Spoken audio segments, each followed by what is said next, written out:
Hello reformers and welcome back to Gekokujo 3.1. Now for those of you that saw the end of the previous episode, I very much thank you, because there are going to be some surprises coming. Most notably just one big surprise. Not really surprises, but yeah, it's one big surprise, and hopefully it's going to be welcome. Not entirely sure if it will at the moment, but maybe, maybe you'll like it. If you like it, then that's fantastic. If you don't, then, well, that's a bit sad, but, well, we'll see. Anyway, I'm going to give more details as time goes on, but as it is right now, I don't have anything else. So, anyway, as we have just leveled up Mori here and a bunch of our other troops, this is quite annoying, isn't it? Yes, this is actually quite annoying, because my trainer skill is so good that these guys are leveling up so fast and so efficiently that it's very, very difficult to, sort of be like, oh yeah, and so I've got all these guys and I'd like to level them up. And they don't really do that very easily, do they? No, they don't really do that because I don't have any money. And also there's just so many of them, it's very, very difficult to do that. I mean, just look at this. Look at how many units I have here. What's the most amusing thing about this is the fact that I just gained our weekly wages, and I think I gained about 26,000 from Sendai alone. And I don't even know. I don't even know what's going on with that, but I gained a huge, huge amount of weekly wages. And I guess there's nothing else to do other than to besiege YONEZAWA, as I would like to take it, obviously. I would like to take it. It's going to make the Date clan extremely weak.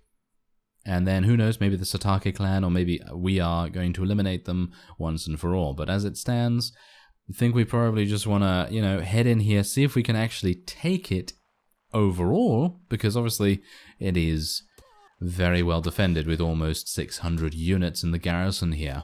And that's primarily the reason why I wanted to actually level up our units, because you know how it is. If we go into a siege and we have a huge amount of people that can level up into, into Hatamoto guards, Hatamoto cavalry, and maybe even some Hatamoto archers and things, then all the better for us.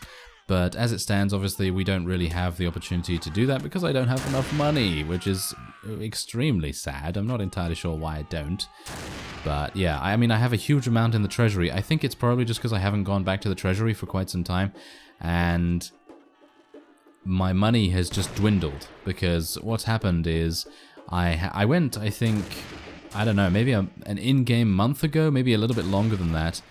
And by the time I had leveled up all of our units and, gained a whole new army and everything, because obviously we did suffer some setbacks, and we lost quite a few of our units, some good units actually, that, obviously the money from, the treasury dwindled significantly just from me upgrading. So there is that. I'm actually doing pretty reasonably with headshots at the moment, which I'm pretty happy with. Kind of surprised, considering Bruce was kind of off the last few episodes. He wasn't really very good at shooting with his bow, but now he seems to have regained some of his extra powers, shall we say. So I'm pretty happy with that. Obviously, the one thing that we do need to worry about is just making sure that we keep our arrows, and it may very well be a good idea to replace our polearm with the arrows. Well, with extra arrows, that is, if I can actually find some, because as we know, it is absolutely blasted terrible to find arrows in Gekokujo for some reason. Not entirely sure why, but any single marketplace that I go to usually does not have arrows, or if they do have arrows, they don't have a bow or something. So, for example, if I wanted to give one of my companions a bow and arrows, then obviously it would be very, very difficult to do so, because for some reason they don't sell them together. I'm not entirely sure why, but yeah, that's how it is for some reason. There, nice headshot. Good work, Bruce. Yes, I actually should call him Great Lord Beartilde. He's reminded me many times over that I should call him Great Lord Beartilde, because that is technically his title, and me calling him Bruce is a little bit too familiar for his liking, by the looks of things. So he's consistently saying to me, "Why are you calling me Bruce, you peasant?" and all that sort of thing. So it's not, he's not very nice. He's not very nice to me, at least. I mean, he's not very nice to his enemies either, but I suppose Maybe, oh, does that mean that I'm one of his enemies? Maybe it is. Maybe that is what it means. Well, intrigue. Intrigue. Ah. Well, never mind. As long as he is okay to his troops, I don't really mind. Come on now, let's kill this spearman. Wow, the spearmen are actually extremely potent. It's quite annoying, actually. I mean, look at these guys. They can actually use their overhead attack significantly well, and then as they use that, the other guy, whoever it may be, if there's two of them attacking you at once, that is, the other guy will just be like, oh, okay, I'm just going to thrust at you normally, and the other one's going to go for an overhead. So it's going to be really quite annoying, because one of them will target your face, and the other one will target your gut. So you're obviously going to have some significant survival issues, shall we say, and that's not going to be very nice, is it? No. Okay, so let's see if I can eliminate this. Never mind. Never mind. It's one of those things where you're just like, oh yes, I'd love to be able to, you know, kill that guy, and then he's just standing there nonchalantly, and you're just trying so much to shoot him. And did you hear that? I don't know whether you heard that. Maybe you did, maybe you didn't, but if you heard that, that is a motorcycle. That is a motorcycle in the background there. And yeah, unfortunately my recording area, wherever that may be in this area here, is quite close to a road, so yes, obviously that's going to cause a little bit of an annoyance, a little bit of noise pollution, shall we say. Could I sound more pretentious right now? I don't know. Maybe I could if I was drinking from a very expensive, what is it, teacup or something along those lines.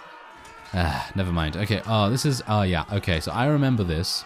I remember this particular bottleneck as being one that is quite annoying, because it seems to stop your units for a rather significant amount of time when you really just want to continue moving. I don't want to be staying here because, lo and behold, there are many, many archers across the bridge here. As you can see, there's many different places that they can shoot you from. It seems like we've actually survived long enough for us to win. I think we may actually be winning this, and we're going to be gaining 50 renown as a result. I'm actually really surprised. Oh yes, and I think I've actually also come to the decision that I will no longer be using the auto upgrade system, because even though it is very, very lucrative to do so, because obviously you don't want your companions missing out on anything amazing, probably because I gave arrows to them, and these arrows are not good. You know, technically the game or the mod classifies them as trash, you know. It qualifies these arrows as loot to sell because they're not good, you know. And if they were actually good, then I think they might feel a little bit differently about it. Maybe, I'm not entirely sure. I think that I've actually seen them throw away arrows that have +1 to damage, so I don't think it's just the bent ones that they're throwing away. So it's a bit weird. Not entirely sure why they would do something like that, considering having some arrows is better than nothing. But yeah, so anyway, as I said, I'm probably just going to be doing manual upgrades from now on, and even though there's so many different companions to take care of, that's just how it's going to have to be, because I really don't want to, you know, have one of those things where most of our companions are just, you know, swapping out a bunch of the really, really good gear that I gave them recently, and then, you know, next time I go and look at them, it's like Francisco, because if you recall in one of the previous episodes, we looked at Francisco, and he had 2 pairs of bullets. Actually, not 2 pairs of bullets, he just had 2 sets, should I say.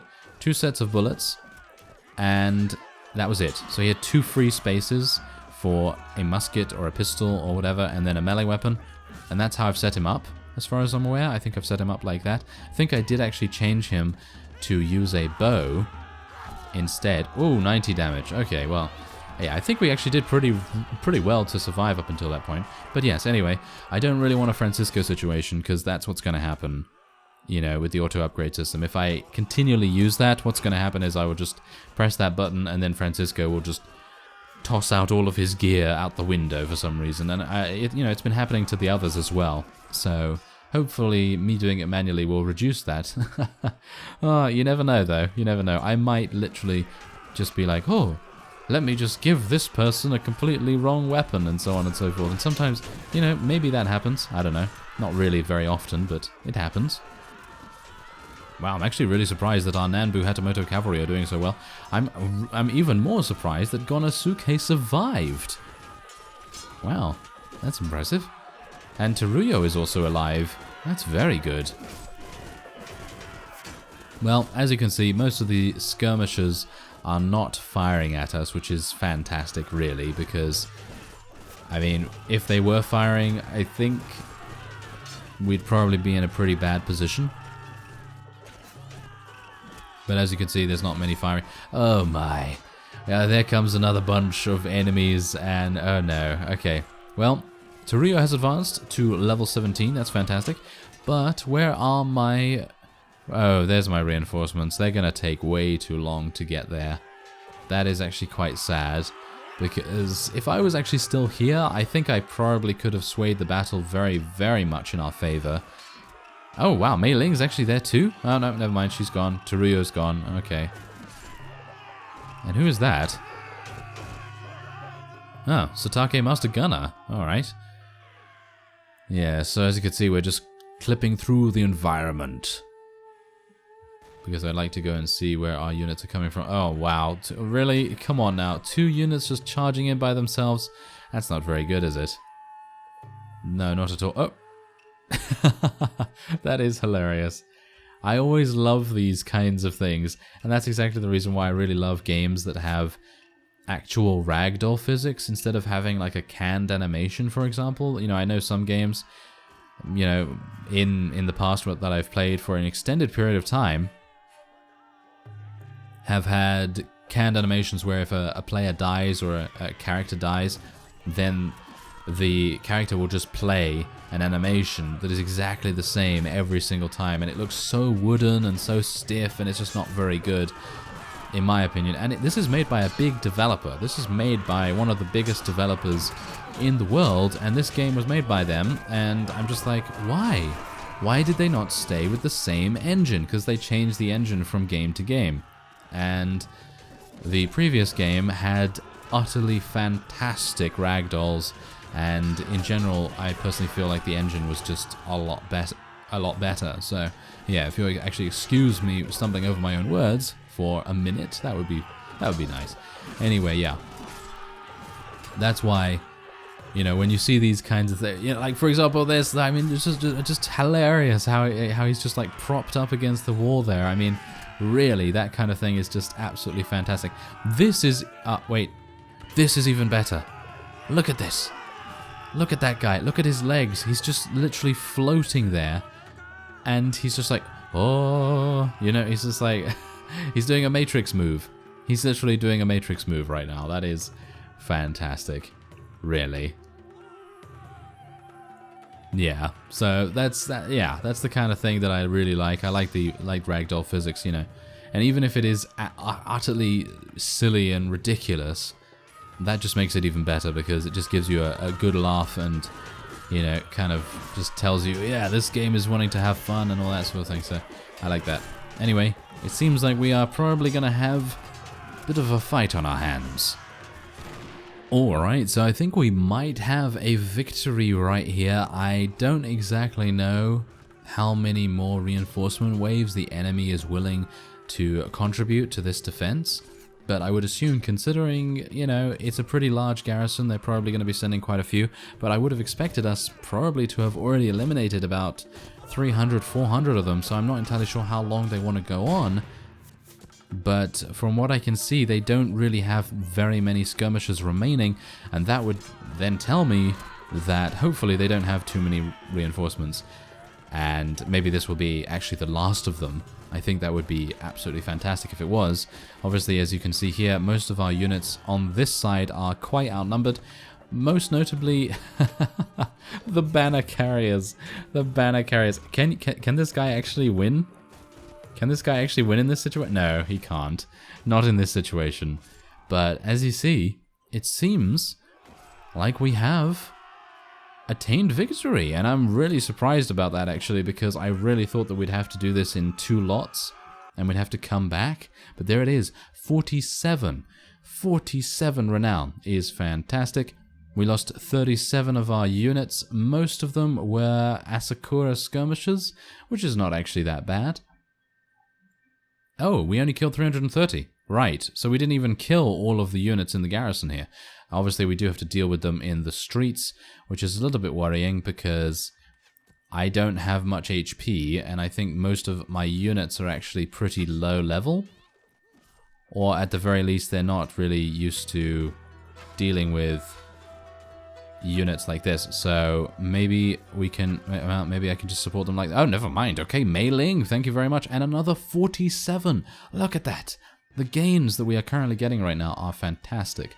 47 renown every single time. Maybe we're going to get 47 again by winning in here, which would be really nice. Okay, so how many do I have? I have 3, and they have 5. Oh, it seems like we have a master gunner. That's fantastic. Okay, I'm going to try and use my spear. Yeah, come on. Use my spear. Okay, never mind. Not going to use my spear, apparently. And I'm going to get killed by the banner carrier. Well, I'm going to have to rely on the master gunner and Mei Ling now. I think we probably have this in the bag. Don't get shot. Yes, Mei Ling, do this. Oh, she's very good. She is extremely good. I am so glad that I trained up Mei Ling and Teruyo again, because Teruyo technically is Kaguya from the previous version, just renamed, and I really, really appreciate both of them being in my army, because they used to be beasts, and now they're becoming beasts yet again. I mean, Mei Ling saved us right there, so, you know, that's, I like that. I like it. Anyway, let's take as many of these guys as we can, try and reimburse some of our losses. Yes, all those losses were very dire, weren't they? They're not very good, so let's just continue. And there we go. Okay, so do I have... Oh, I have no money. I have literally no money. Okay, well, this is not going to be too good, is it? Okay. So, yeah, I'm using pretty decent stuff, and, well, that's the thing. I'm going to just take these, because obviously I can't use the automatic upgrade system anymore. I have to remember not to do it now. And we're going to be giving YONEZAWA to no one, because I want to defer appointment of a lord.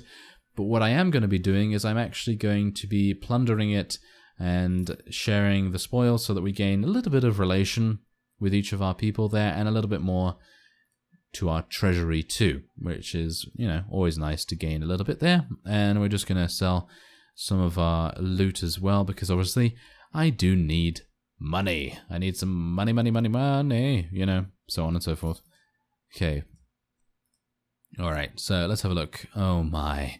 Yep, there's my money. It's gone. It is literally just gone. Absolutely gone. So yeah, gonna need to go back to Katsuyama Castle, get some additional funds for the upcoming campaign against the final holdout of the Date clan. So, I thank you very much for watching, and I will see you next time. 7 days.